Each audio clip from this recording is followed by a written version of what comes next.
पितृचरणकमलेभ्यो नमः। ॐ ब्रह्मानन्दं परं सुखदं केवलं ज्ञानमूर्तिं द्वन्द्वातीतं गगनसदृशं तत्त्वमस्यादिलक्ष्यम् एकं नित्यं विमलमचलं सर्वधी साक्षिभूतं भावातीतं त्रिगुणितं सद्गुरुं तं नमामि। अखंडानंदबोधाय शिष्य संतापहारिणे सच्चिदानंद रूपाय तस्मै श्री गुरुवे नमः। सरस्वती वंदना लक्ष्मीर्मेधा पुधरा पुष्टिः गौरी तुष्टिः प्रभातरतिः एताभिः पाहि तनुभिः अष्टाभिर्मा सरस्वती। सरस्वत्यै नमो नित्यं भद्रकालै नमो नमः। वेद वेदांत वेदांग विद्यास्थानेभ्यः एव च मातस्त्वदीये पद पंकज भक्ति युक्ता ए त्वं भजन्ति निखिलान् परान् विहाय ते निर्जरत्वमहि यान्ति कलेवरेण ओवाहिल्वायुयुग गगनाम्बो विनिर्मितेन। व्यासवंदना। व्यासाय विष्णुरूपाय व्यासरूपाय विष्णवे नमो वै ब्रह्मानिधये वासिष्ठाय नमो नमः। नमोऽस्तु ते व्यास विशाल बुद्धे फुल्लारविन्दायत्तपत्रनेत्र येन त्वया भारतैलपूर्णः प्रज्वालितो ज्ञानमयः प्रदीपः।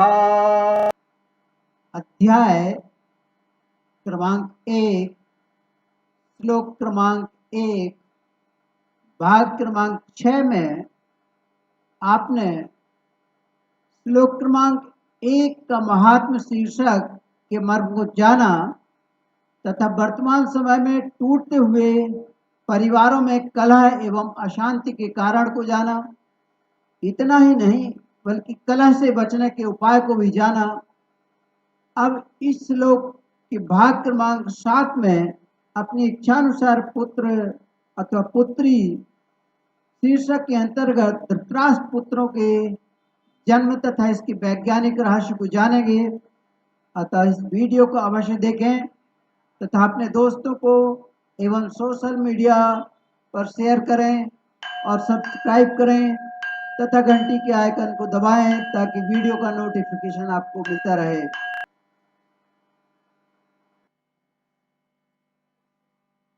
आज की चर्चा का विषय है अपनी इच्छानुसार पुत्र पुत्री प्राप्त करना। भारतवर्ष आध्यात्मिक दृष्टि से एवं भौतिक विज्ञान के क्षेत्र में अद्वितीय रहा है। तकनीकी की दृष्टि से आम नागरिक भी परिपक्व था। जेनेटिक्स की जानकारी अद्भुत, अकल्पनीय और अद्वितीय थी। यह जानकारी वर्तमान अनुसंधानों की तुलना में भी उत्कृष्ट थी। इस क्षेत्र में महिलाएं भी आमतौर से पारंगत थी। धृतराष्ट्र की पत्नी गांधारी तथा पांडु की पत्नी कुंती के नाम उल्लेखनीय है।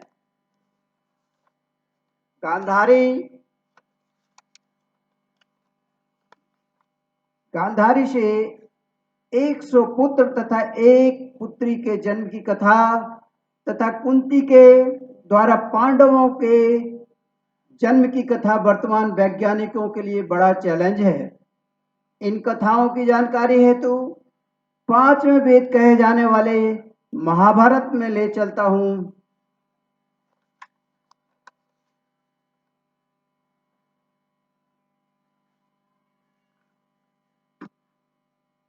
शीर्षक है धृतराष्ट्र पुत्रों का जन्म।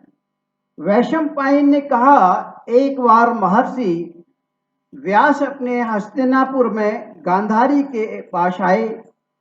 गांधारी ने सेवा शुश्रूषा करके उन्हें बहुत ही संतुष्ट किया।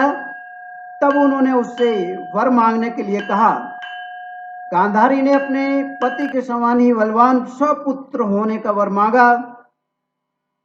इस वरदान से समय पर उनके गर्भ रहा और वह 2 वर्ष तक पेट में ही रुका रहा। पेट से लोहे के गोले के समान एक मांसपिंड निकला।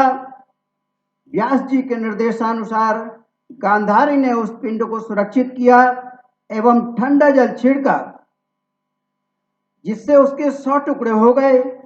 प्रत्येक टुकड़ा अंगूठे के पोरुए के बराबर था। उनमें से एक टुकड़ा 100 से अधिक भी था। सब टुकड़ों को 100 कुंडों में रखा, जिनको घी भरकर पहले से ही तैयार कर लिया गया था। व्यास जी ने कहा, इन्हें 2 वर्ष बाद खोलना। इतना कहकर वे तपस्या करने हेतु हिमालय पर चले गए। समय आने पर उन्हीं मांसपिंडों से पहले दुर्योधन का जन्म और पीछे गांधारी के अन्य पुत्र उत्पन्न हुए। दुर्योधन का जन्म होने के पूर्व युधिष्ठिर का जन्म हो चुका था।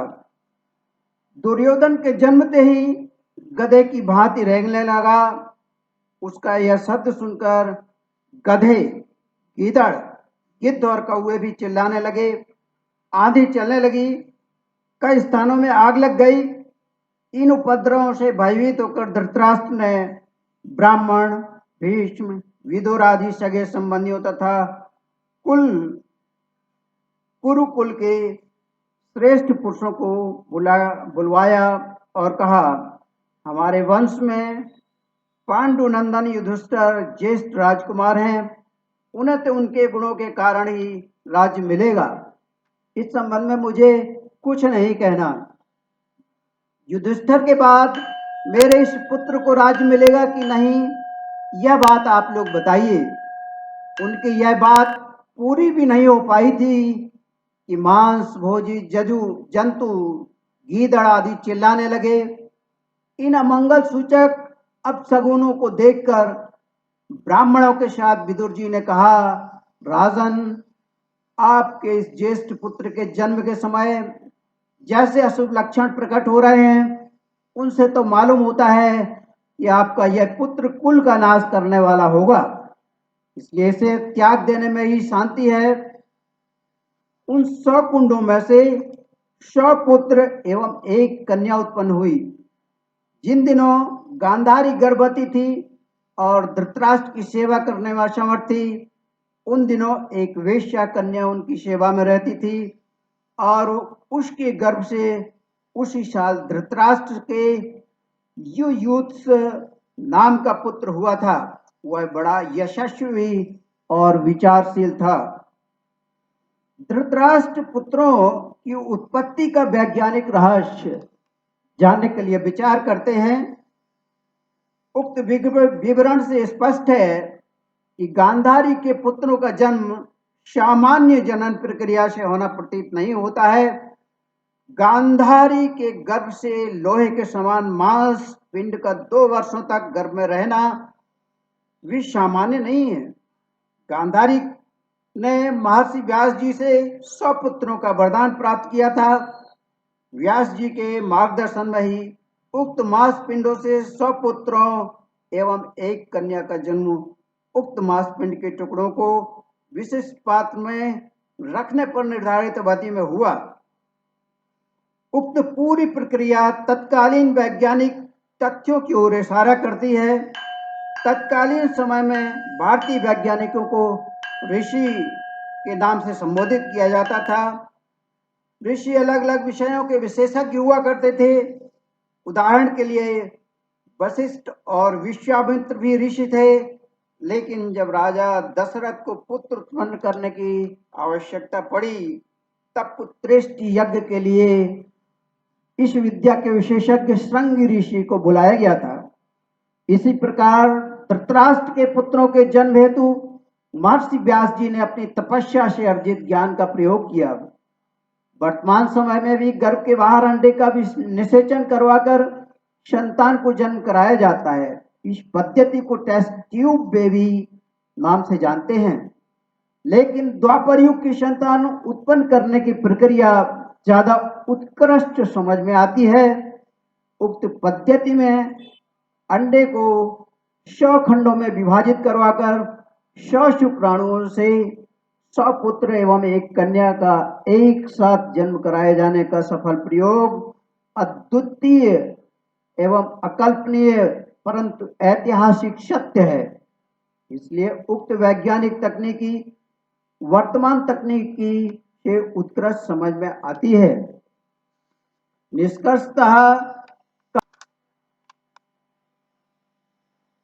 निष्कर्षतः कहा जा सकता है कि द्वापर युग के कालखंड में भारत में जेनेटिक्स की उत्कृष्ट तकनीकी का ज्ञान था। इस तकनीकी से अपनी इच्छा के अनुसार आवश्यक संख्या में पुत्र अथवा पुत्री को जन्म कराया जा सकता था। यह तकनीक अद्भुत, अकल्पनीय और उत्कृष्ट थी। यह तकनीकी वर्तमान वैज्ञानिकों के लिए खुली चुनौती है।